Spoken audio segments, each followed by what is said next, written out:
خطبے کا ایک جملہ ہے، آپ سنتے ہیں جمعہ میں خطبہ، وَاخْذُلْ مَنْ خَذَلَ دِينَ مُحَمَّدٍ صلی اللہ علیہ وسلم وَلَا تَجْعَلْنَا مَعَهُمْ، یہ خطبے کا ایک ٹکڑا ہے۔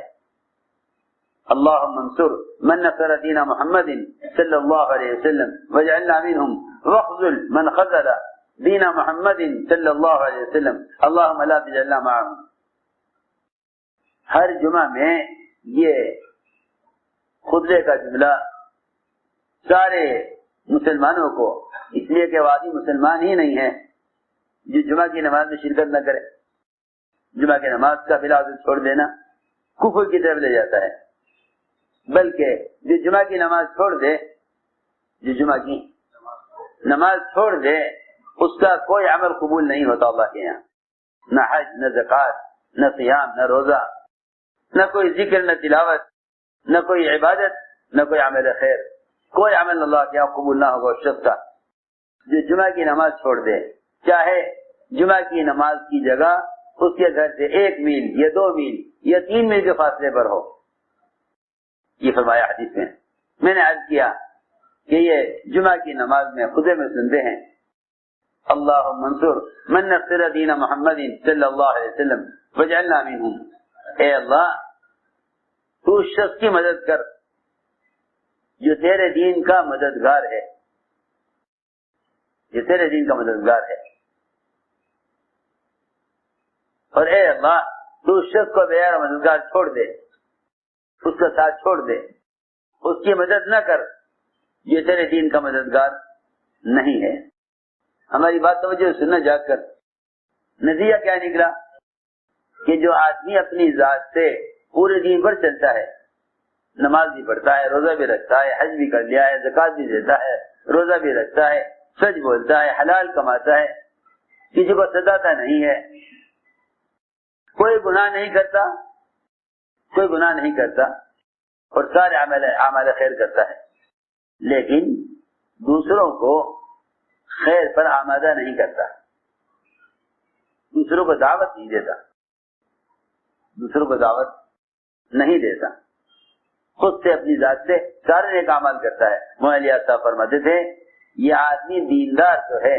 لیکن دین کا مددگار نہیں ہے، یہ آدمی دیندار تو ہے مگر دین کا مددگار نہیں ہے۔ ملفوظات میں دیکھو حضرت کے لکھا ہوا ہے کہ یہ دیندار ہے مگر دین کا مددگار نہیں ہے۔ ہم ایک بات عرض کرنا چاہتے ہیں، جب مسلمان دیندار تو ہو مگر دین کا مددگار نہ ہو، جب مسلمان دیندار تو ہو دین کا مددگار نہ ہو،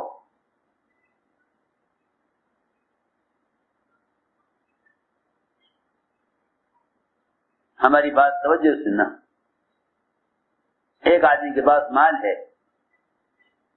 اس سے اپنے مال سے ساری ضروریات پوری کرتا ہے مگر تجارت نہیں کرتا، تجارت نہیں کرتا، اس کے پاس مال ہے، اس مال سے اپنی حاجت پوری کرتا ہے۔ آپ کہیں گے اور ہر شخص یہ عقل یہ کہے گا کہ اس کا یہ مال ایک دن ختم ہو جائے گا۔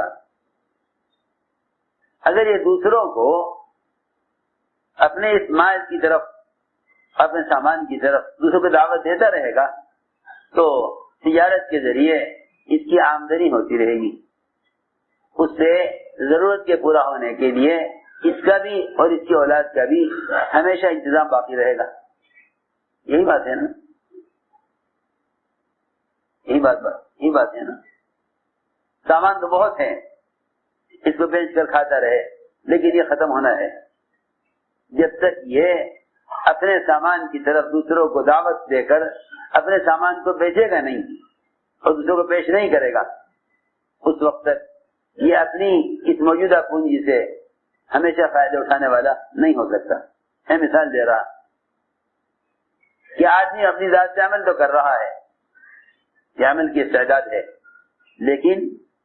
اس استعداد کو باقی رکھنے کے لیے، اس کو بڑھانے کے لیے، اس کو بڑھانے کے لیے، اس استعداد کو باقی رکھنے کے لیے ضروری ہے کہ یہ دوسروں کو اپنے عمل کی طرف دعوت دیتا رہے۔ اللہ تعالی نے قرآن میں شرط لگائی ہے، فرمایا ان تنصروا اللہ ینصرکم ویثبت اقدامکم، کہ اگر تم اس کے دین کے مددگار ہو تو وہ تمہاری مدد کرنے والا ہے اور تمہارے قدموں کو دین پر جمانے والا ہے، تمہارے قدموں کو دین پر جمانے والا ہے۔ یہ اللہ نے قرآن میں شرط لگائی ہے۔ تو ہم نے عرض کیا کہ دین کی نصرت کیا ہے، پہلے تو یہ معلوم ہو، اس لیے کہ اس زمانے میں لوگ مسلمانوں کی ضروریات پر مال خرچ کر دینے کو دین کی نصرت سمجھنے لگے ہیں۔ اس لیے مالداروں کی جسمانی قوت اور وقت یہ تو خرچ ہوتا ہے مال کمانے پر، جسمانی قوت اور وقت خرچ ہوتا ہے مال کمانے پر، پھر اس کمائے ہوئے مال کو دین کے تقاضوں پر خرچ کر دینے کو مسلمان دین کی نصرت سمجھتا ہے۔ حالانکہ یہ بہت آسان ہے کہ دین کی نصرت مال سے نہیں ہوتی، دین کی نصرت مال سے نہیں ہوتی، دین کی نصرت مال سے نہیں ہوتی، مال سے تو مسلمان کی نصرت ہوتی ہے، مال سے۔ دیکھو میری بات بہت زیادہ سننی پڑے گی، مال سے مسلمان کی مدد ہوتی ہے، اسلام کی مدد مال سے نہیں ہوتی، اسلام کی مدد مال سے نہیں ہوتی، مال سے مدد ہوتی ہے مسلمان کی، اس لیے کہ مال کا تعلق مسلمان کی حاجت سے ہے نہ کہ اسلام سے، کہ مال ہو تو اسلام ہو، مال نہ ہو تو اسلام قائم نہ ہو سکے۔ یہ بات ہوتی تو انبیاء علیہ السلام کو مال دے کر بھیجا جاتا کہ تم اس مال کے ذریعے اسلام قائم کرو۔ حقیقت یہ ہے کہ انبیاء علیہ السلام نبوت سے پہلے مالدار ہوتے تھے اور نبوت کے بعد فقیر ہو جاتے تھے۔ ہر نبی میں فقر آیا نبوت کے بعد، اور مال تھا نبوت سے پہلے، مال تھا نبوت سے پہلے، پھر فقر آیا نبوت کے ساتھ، تاکہ لوگ یہ نہ سمجھیں کہ مال ہوگا تو اسلام قائم ہو جائے گا۔